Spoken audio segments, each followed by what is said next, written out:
Hello everyone.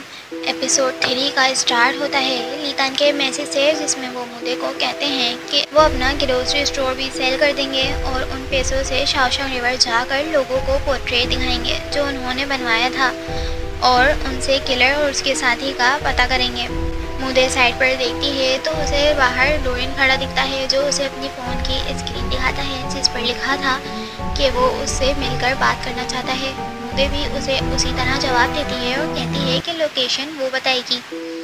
लोरेन मान जाता है और अब नेक्स्ट डे हो गया था। लोरेन मुदे की बताई हुई जगह पर पहुंच जाता है। वो मुदे को कहता है कि तुमने बहुत चालाकी से जगह चूज़ की है, हर जगह कैमरास हैं और भीड़ भी काफ़ी ज़्यादा है। वो उसके लिए स्ट्रॉबेरी केक भी लाया था जिसे मुदे लेने से मना कर देती है और कहती है कि पहले पार्सल वाली स्ट्रॉबेरीज भी उसने फेंक दी थी क्योंकि वो किसी और की ली हुई चीज़ें नहीं खाती। अब लोरेन उसे कहता है कि सच बताऊं तो तुम्हारा बहुत ज़्यादा अच्छा इंप्रेशन पड़ा था मुझ पर और तुम बहुत ज़्यादा अच्छी मार्शल आर्टिस्ट भी हो। मुदे भी कहती है कि तुमने भी तो कॉम्बैट ट्रेनिंग हासिल की है ना, तुम क्या करते हो, जिसका जवाब लोरेन नहीं देता। अब मुदे उससे कहती है कि छोड़ो, वैसे भी मुझे कोई इंटरेस्ट नहीं है ये सब जानने में, लेकिन तुम यहाँ नॉर्मल एक केस के बारे में जानने आए हो ना, तो मेरी एक कंडीशन है। सब लोग जो इस केस की इन्वेस्टिगेशन कर रहे हैं वो उस केस से किसी न किसी तरह रिलेटेड हैं, जैसे मैडम जी होंग और अंकल लीतान। इसलिए तुम्हें ये बताना होगा कि तुम्हारा क्या रिलेशन है इन सब से। तुम्हें बस सब शेयर करना होगा, तभी कुछ बात हो पाएगी। अब लोरेन अपना लॉकेट उतारकर मुदे को दिखाता है जिसमें एक पिक्चर थी। वो बताता है कि इस पिक्चर में अंकल आंटी उसकी कज़न पेंटिंग है जिसको लास्ट एपिसोड में दिखाया गया था। और वो बताता है कि उसके अंकल एक हिस्टोरियन थे और जब उसकी आंटी की डेथ हो गई तो उसके अंकल पेंटिंग को लेकर शाओशंग रिवर पर शिफ्ट हो गए अपने काम की वजह से, ताकि वो अपनी रीजनल हिस्ट्री की रिसर्च पर फोकस कर सकें। लेकिन 2 साल पहले अचानक से वो एक दिन गायब हो गए। पेंटिंग ने रिपोर्ट फाइल की और मैं भी काम से वापस आ गया ताकि उन्हें ढूंढने में मदद कर सकूं, लेकिन थोड़े ही दिन गुजरे थे कि वो खुद ब खुद वापस आ गए। उसके अंकल ने बताया कि वो लोमा लेक की तरफ गए हुए थे। अब लोरेन इस बारे में ज़्यादा नहीं सोचता क्योंकि उसके अंकल पहले भी कई बार अपने काम के सिलसिले में बाहर आते जाते रहते थे। लेकिन वो बताता है कि एक रात कुछ अजीब होता है। उसके अंकल देर रात तक जाग रहे थे। वो पूछने के लिए जाता है तो अचानक वो मुड़ते हैं। उनकी अजीब सी हालत थी, आंखें एकदम लाल और ऐसे बिहेव कर रहे थे कि कोई उन्हें कंट्रोल कर रहा हो और वो अपने आप को रोक रहे हों। वो लोरेन से कहते हैं कि लोरेन मुझे रोक लो, मुझे मर्डर करने से रोक लो। लेकिन बाद में उन्होंने इस बारे में कभी कोई जिक्र नहीं किया, जैसे उस रात कोई वो मजाक था। लेकिन लोरेन एहतियात करना शुरू कर देता है। वो रात में डोर लॉक कर देता था और दिन में उसके अंकल जहाँ भी जाते थे वो उसका पीछा करता था। लेकिन कुछ दिन गुजर गए और कुछ भी नहीं हुआ था, तो उसने भी ध्यान रखना छोड़ दिया। लेकिन फिर एक रात पेंटिंग आती है लोरेन के कमरे में और बताती है कि उसके फादर घर में नहीं है। मुझे पूछती है कि तुम तो गेट लॉक करके सोते थे ना, जिस पर वो बताता है कि हाँ, वो दीवार क्लेम करके गए थे। और कहता है कि क्या तुम्हें यकीन हो रहा है, जो इंसान अपने 50s में हो और इतना स्ट्रॉन्ग भी नहीं हो, वो कैसे 4 मीटर की वॉल क्लेम करके जा सकता है। ये सुनकर मुदे को लीतान की बात याद आती है कि जब वो उसे बता रहे थे शाओशंग रिवर केस के बारे में, कि वो आदमी बड़ी एज का था लेकिन बहुत स्ट्रॉन्ग था। अब लोरेन अपनी बात को कंटिन्यू करते हुए बताता है कि वो अपने अंकल का पीछा करते हुए अब एक मीट शॉप पर पहुंच जाता है जहां पर आग लगी हुई थी।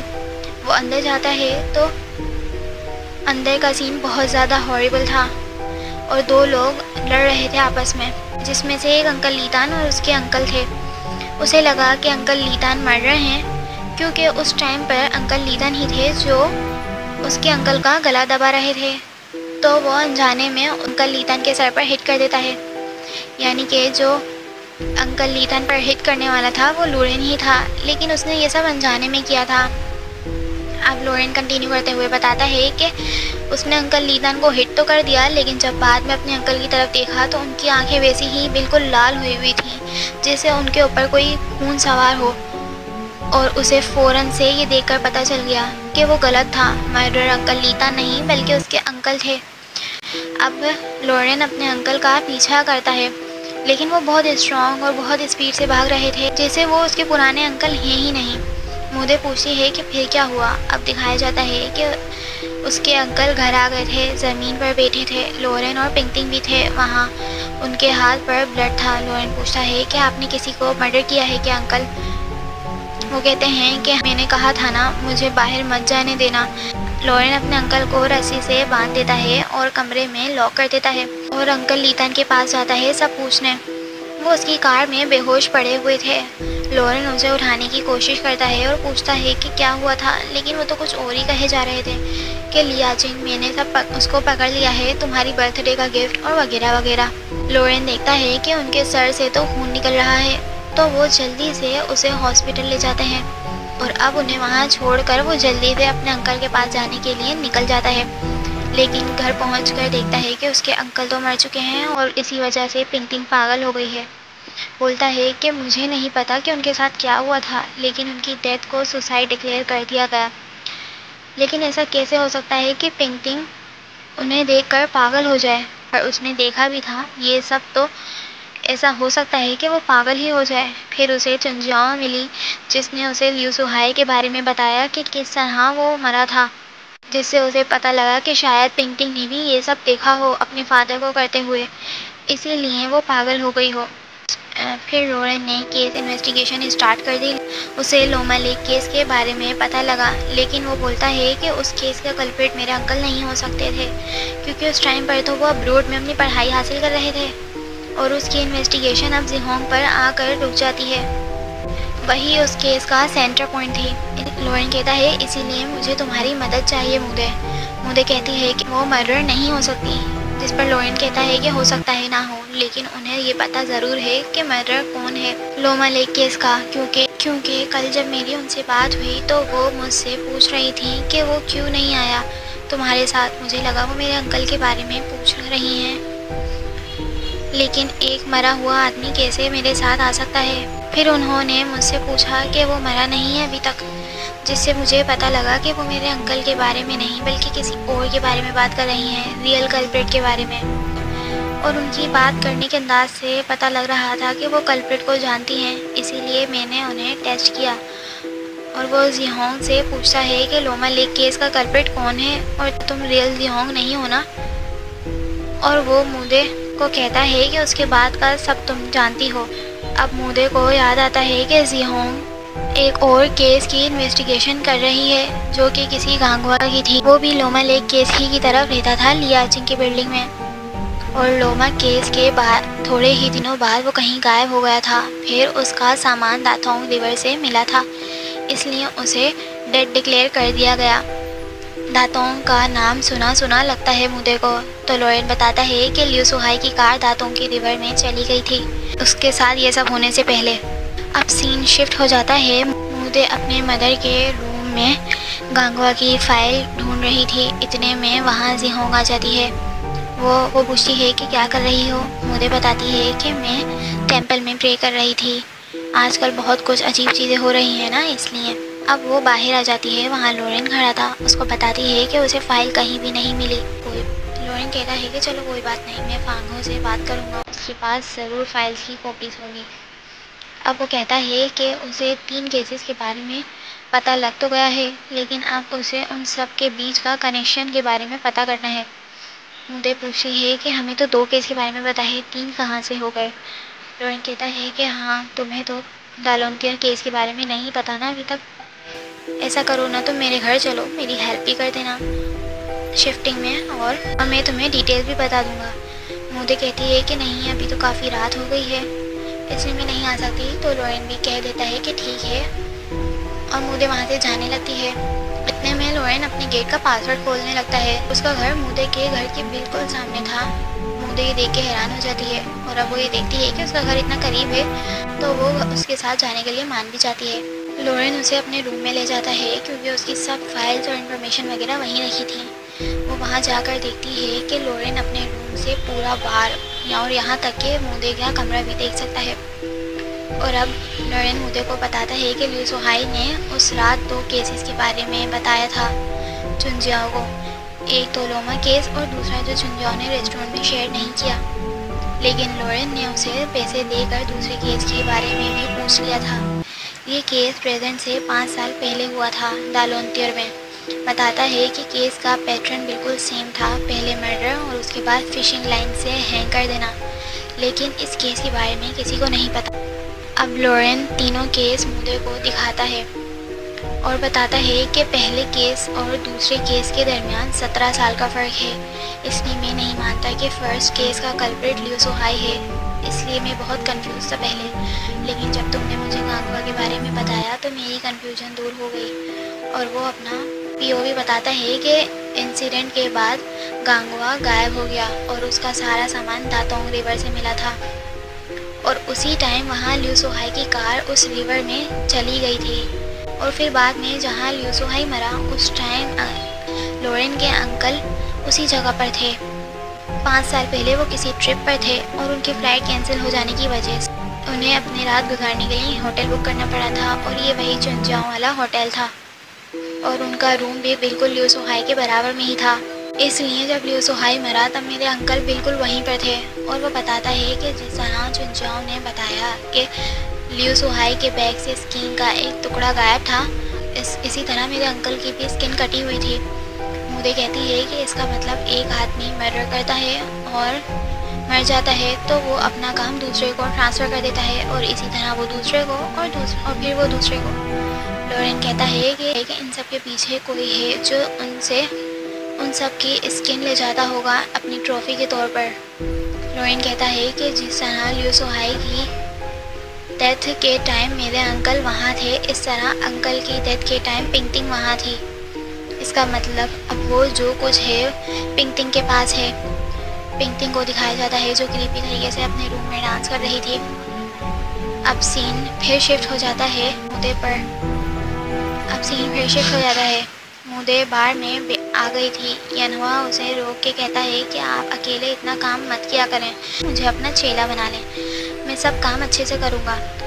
मुदे उसे टाल देती है ये कहकर कि वो अपने मास्टर की इजाज़त के बगैर किसी को भी अपना चेला नहीं बना सकती और उसके मास्टर को चोर लोग बिल्कुल भी पसंद नहीं है, इसलिए तुम्हारा कोई चांस नहीं है, तुम बार पे ही काम करो।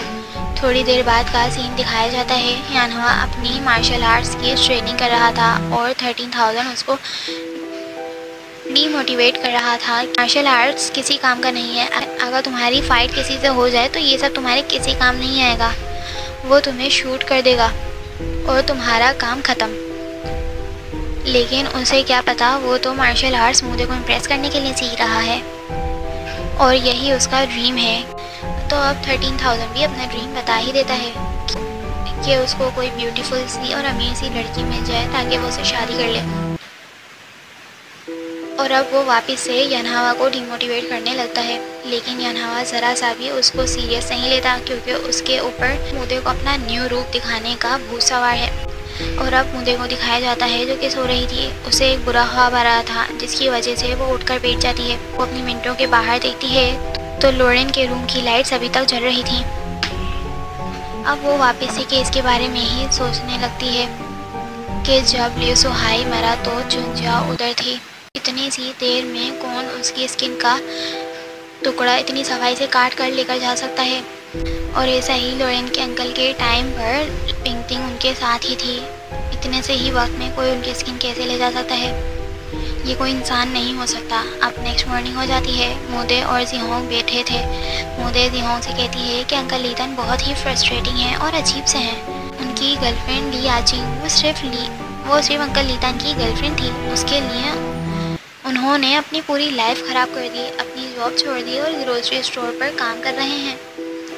और इतना ही नहीं, अब तो वो स्टोर भी बेचने का सोच रहे हैं इस केस की वजह से, ताकि वो इस केस की इन्वेस्टिगेशन में इन्वेस्ट कर पाएँ। ये सब पागलपन नहीं लगता आपको? और उन्होंने कसम भी खाई हुई है कि वो कल्प्रिट को ढूंढ कर रहेंगे। ये सब बातें सुनकर ऐसा लगता है कि जिहोंग को गुस्सा आ रहा है। वो रोक ही देती है, कहती है कि ये सब सिखाया है मैंने तुम्हें कि तुम किसी के पीठ पीछे उसकी बुराई करो।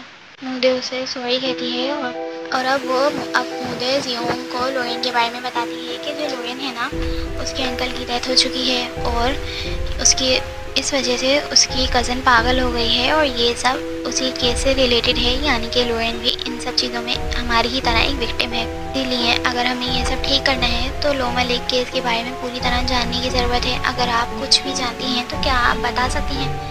लेकिन जिहोंग तो बहुत गुस्सा हो जाती है और कहती है कि मुझे कुछ नहीं मालूम, अगर मालूम होता तो मैं फांखा को इन्वेस्टिगेशन के लिए कहती। और वहाँ से चली जाती है। अब लॉरेन को दिखाया जाता है जो पिंगटिंग की हालत देखकर बहुत परेशान हो रहा था। वो मुदे से कॉल पर अंकल लीतान का नंबर ले लेता है और अब वो अंकल लीतान को लोकेशन भेज देता है। थोड़ी देर बाद का सीन दिखाया जाता है। लॉरेन कॉल पर मुदे को कहता है कि लीतान लेक्सी में ही है और मैंने उसे मिलने के लिए बुलाया है। मुदे कहती है कि तुम्हें पता है ना कि वो बहुत ज़्यादा गुस्से के तेज़ हैं। तुम उन्हें अच्छे से समझाना, कोई मिसअंडरस्टैंडिंग ना हो जाए। अगर आज मुझे अपनी मदर के साथ टेंपल ना आना होता तो मैं ज़रूर तुम्हारे साथ आती। लॉरेन मुदे को कहता है कि फ़िक्र मत करो, मैं अच्छे से करूँगा मामला हैंडल। इतने में अंकल लीतान भी आ गए थे। लॉरेन कॉल कट कर देता है और अंकल लीतान तो ऑलरेडी बहुत ही गुस्से में लग रहे थे। मुदे को दिखाया जाता है अब जीहोंग भी प्रेयर से फारिग हो चुकी थी। मुदे को अंकल लीतान की कॉल आ जाती है। मुदे देखती है कि लीतान ने लॉरेन को बेहोश कर दिया है और बांध दिया है और वो बहुत गुस्से में लग रहे थे। कहते हैं कि मैंने मर्डर को पकड़ लिया है, बड़ा वाला नहीं मिला लेकिन छोटे को मैंने पकड़ लिया है, अब मैं आराम से मर पाऊँगा। और जीहोंग भी ये सब देख रही थी। मुदे जीहोंग के पूछने पर बताती है कि ये लॉरेन का घर लग रहा है। जीहोंग उसे वहाँ चलने का कहती है। दूसरी तरफ अंकल लीतान ने लॉरेन पर केरोसिन डाल दिया था और बस लाइटर भी निकाल लेते हैं। इतने में वहाँ मुदे और जीहोंग भी आ जाती हैं। मुदे जीहोंग के साथ वहाँ आ जाती है।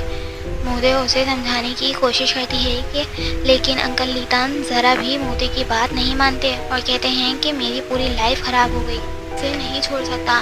फाइनली मैं लियाचिंग को जवाब दे पाऊँगा। और लाइटर जलाने ही वाला था। इतने में जीहोंग तो अभी पीछे की तरफ खड़ी हुई थी। वो बाहर आकर लीतान को रोक लेती हैं। अंकल लीतान उन्हें देखकर हैरानी से खड़े हो जाते हैं और पूछते हैं तुम लियाचिंग? जीहोंग कहती हैं कि हाँ मैं हूँ लियाचिंग। लेकिन अचानक से वो कहते हैं कि नहीं तुम नहीं हो सकती, तुम उसकी ट्विन सिस्टर हो। वो कहती हैं कि नहीं मैं लियाचिंग हूँ। फिर भी अंकल लीतान उनकी बातों पर यकीन नहीं करते, लाइटर जलाने लगते हैं। तो वो कहती हैं कि मैं ही हूँ और उन्हें यकीन दिलाने के लिए वो अंकल लीतान के साथ गुजारा हुआ छोटा सा वक्त याद दिलाती हैं। वो बातें बताती हैं जो सिर्फ लियाचिंग और अंकल लीतान को ही पता थी। लियाचिंग ही है, जीहोंग नहीं। अब ये सुनकर लीतान रुक जाता है लेकिन उनके हाथ से लाइटर गिर जाता है। बट मुदे जल्दी से टाइम पर उसे पकड़ लेती है वरना तो लॉरेन आज चला जाता। लेकिन मुदे देखती है कि लॉरेन बेहोश नहीं था बल्कि नाटक कर रहा था। अब जीहोंग बल्कि सॉरी लियाचिंग लीतान से कुछ बात कर रही थी तो मुदे और लॉरेन दोनों बाहर आ गए थे। जहाँ लॉरेन मुदे को बताता है कि वो और अंकल लीतान दोनों ने क्लीनिंग की थी और कोई केरोसिन नहीं था बल्कि वाटर था। ये सब उन्होंने ही लियाचिंग के सीक्रेट पता लगाने के लिए किया था। अब वो मुदे को पिंगटिंग की वीडियो दिखाता है और जिसमें वो एक गाना गा रही थी। लॉरेन कहता है कि ये वही गाना गा रही है जो मेरे अंकल मर्डर करने से पहले गाया करते थे। और कहता है कि मैं तुम्हें बताना चाहता था लेकिन अंकल लीतान ने मना कर दिया था कि अगर मैं तुम्हें बता देता तो शायद तुम्हारा रिएक्शन रियल नहीं होता, मैं नहीं बता पाया। अब मुदे अपनी थॉट्स शेयर करते हुए कहती है कि मुझे लगता है कि इन सब के पीछे कोई सुपरनेचुरल पावर है जिस पर वो यकीन नहीं करता। अब लियाचिंग और अंकल लीतान को दिखाया जाता है। लियाचिंग दबे दबे अल्फाजों में कहती है कि तुम्हें मेरे और गंगवा के बारे में तो पता ही है ना, मेरे फादर मेरी वजह से बहुत शर्मिंदा थे। बस वो वही रुक जाती है और उन्हें सॉरी कहती है। अंकल लीतान अब वहाँ से निकल जाते हैं। जाते वक्त वो अपनी वाटर बोतल को डस्टबिन में डाल देते हैं। बाहर उन्हें मुदे और लॉरेन बहुत रोकते हैं लेकिन वो कुछ नहीं सुनते और वहाँ से चले जाते हैं। यहीं से एपिसोड 3 एंड हो जाता है। इस एपिसोड में बहुत सी चीज़ें जानने के लिए मिली तो उम्मीद है आपने स्किप किए बगैर ही पूरा एपिसोड देखा होगा और नेक्स्ट एपिसोड में भी बहुत सी चीज़ें पता चलेंगी लाइक लियाचिंग का बैकग्राउंड और गांगवा और लियाचिंग का रिलेशन। तो वो एपिसोड भी इंटरेस्टिंग होगा। So be curious guys and stay tuned. Till then good bye.